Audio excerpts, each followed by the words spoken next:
வணக்கம். அரசியல் வந்துட்டா விமர்சனம் பொதுவானது.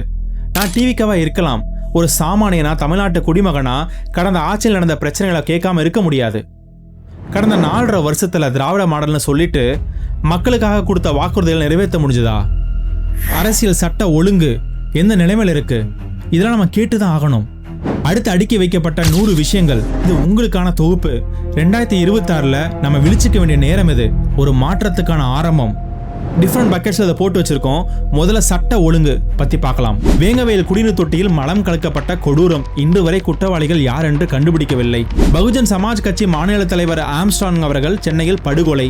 கள்ளக்குறிச்சியில் கள்ளச்சாராயத்தால் 60க்கும் மேற்பட்டோர் உயிரிழப்பு.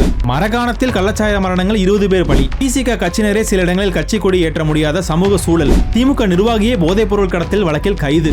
கோவை கார் குண்டு வெடிப்பு சம்பவம் மற்றும் பாதுகாப்பு குறைபாடு. அரசு மருத்துவமனை வளாகத்திற்குள்ளேயே கஞ்சா செடி வளர்த்திருந்த அவலம். Thiruppuvanam Ajithkumar case, lockup death மரணம். இவரு மட்டும் லாக்அப் டெத் கேஸ் ஏடிஎம்கே பீரியல் நடந்ததை இன்ன வரைக்கும் கேட்டுட்டு இருக்காரு. ஆனா இவரு பீரியல் நடந்ததை இவர் கேட்க மாட்டேங்கிறாரு. தமிழகத்தில் கடந்த 4 ஆண்டுகளில் அதிகரித்துள்ள லாக்அப் மரணங்கள். கனிமொழி பங்கேற்ற கூட்டத்திலேயே பெண் காவலருக்கு திமுக நிர்வாகிகளால் பாலியல் தொல்லை. பள்ளி கூடங்களுக்குள்ளேயே மது அருந்தும் அவல நிலை. கஞ்சா விற்பனை தட்டி கேட்ட அரசியல் கட்சியினர் படுகொலை. கனிம வளம் கொள்ளையை தடுக்க விஏஓ படுகொலை. போஸ்கோ வழக்குகளின் எண்ணிக்கை தமிழகத்தில் அதிகரிப்பு. திமுக கொடி பொருந்திய காரில் ஈசிஆர் சாலையில் நடக்கும் அராஜகங்கள். சவுக்கு சங்கர் மீது பதியப்பட்ட அடுத்தடுத்த வழக்குகள் மற்றும் கைது நடவடிக்கை. சமூக வலைதளங்களில் மீம் போட்ட எதிர்க்கட்சி நிர்வாகிகள் கைது. ஊடகவியலாளர்கள் மற்றும் யூடியூபர்கள் மீதான அடக்குமுறை.